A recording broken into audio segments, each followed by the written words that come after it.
Hello readers, my name is Chelsea and I am going to be showing you my top 10 books today.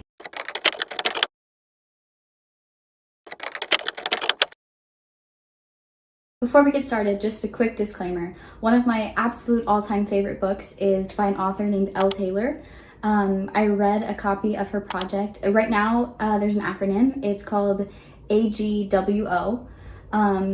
I can't include it in this because it's not yet published, but I highly recommend that everybody keeps their eye out for it. Okay, first up, we have Uncle Tom's Cabin by Harriet Beecher Stowe. This is a book that I read in high school. I was in 10th grade and I was in a class. I think it was just called literature.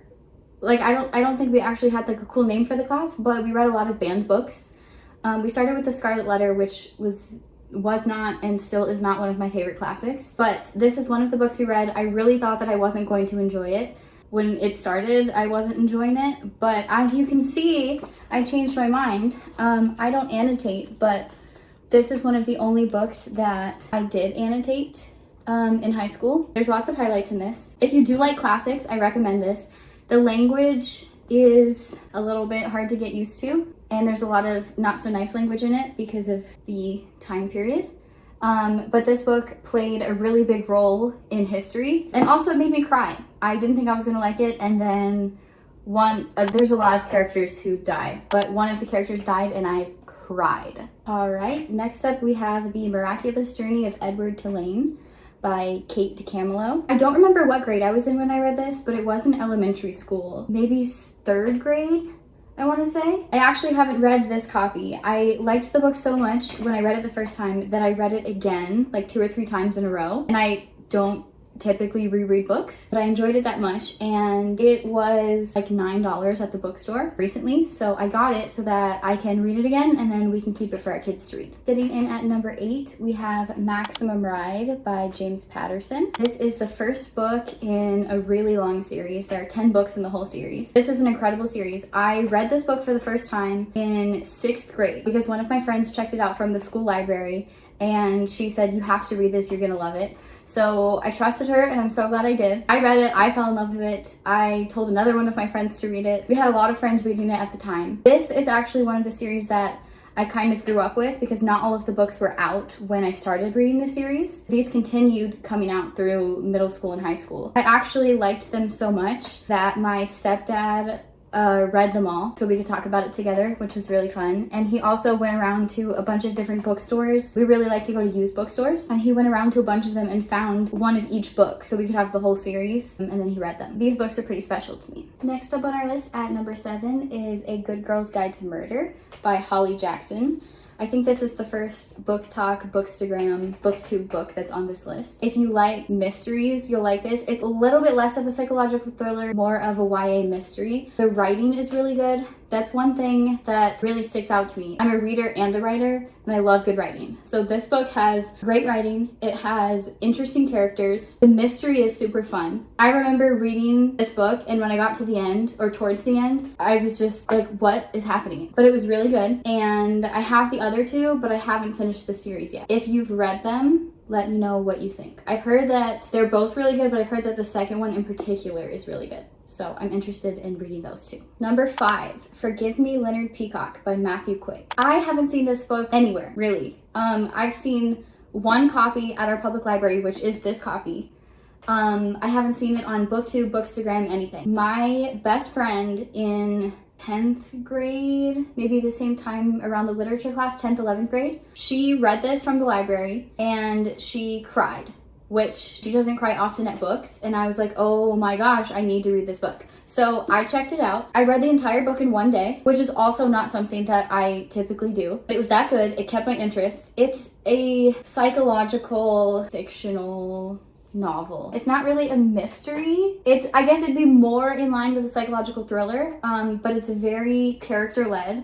It has a lot to do with the inner workings of Leonard's mind. It also takes place in only about one day. The vast majority of the plot is only around one specific day because a really important event comes up. So this was really interesting. I actually used this for some of my assignments in school. We had book reports and then we had non-book reports that we could do. So I had to write a newspaper centered on a book universe, and I chose this book. And I loved it so much that my mom went to the library and bought it from them for Christmas. So this is actually the exact copy, and it's really cool because it has her tears in it. I don't remember what page, but it has her tears in it. This is also a very special copy. Coming in at number 4, Percy Jackson and the Olympians, The Lightning Thief. This is the first Percy Jackson book by Rick Riordan. These were some of my absolute favorite books growing up, and I still love them, and I'm so excited that they are turning it into a series. If you haven't read them, highly recommend reading them. They are very enjoyable, even not in middle grade age reading level. If you've seen the movie, Percy Jackson fans really went through it on this one. The actors are amazing, but the movie is just so different than the books that it's not really the same thing, which is one major reason I'm really excited they're making the TV show. The first season of that was awesome. It was definitely more in line with the books. There are some really big changes that were made, but overall, it's definitely more in line. I'm sure you've heard a little bit about this, or a lot of it about this, especially with the show coming out, but Percy is a demigod. He is half human and half god. He doesn't know that, and chaos ensues. Number 3. Heroes of Olympus, The Blood of Olympus by Rick Riordan. The last book I talked about was the first Percy Jackson book. There are actually 2 Percy Jackson series. So there's the first series, which is Percy Jackson and the Olympians, and they have 5 books. And then there is the Heroes of Olympus series, which also has 5 books. This book in particular, absolutely crazy, absolutely amazing, absolutely what the fandom needed. Thank you, Uncle Rick, for writing this book. Number 3, The Silent Patient by Alex I don't know how to say his name. I'm just now realizing this. He's one of my favorite authors, and I don't know how to say his name. Anyway, The Silent Patient, wonderful book. If you like psychological thrillers, I highly recommend reading this book. I think you will like it. My college degree is in psychology, and the main character in this book is a therapist, so that is really interesting. It's very heavy on the psychological part and also the thriller part, which is kind of hard to find in a lot of books. The characters are awesome. The plot is awesome. The feelings that you get when trying to figure out what in the world is going on in this book are awesome. The writing is also really good. Disclaimer: if you typically watch your content or read clean, closed-door books, this will not fit those parameters. So if that is something that you look out for in content, make sure you keep that in mind. But everybody else, highly recommend reading it.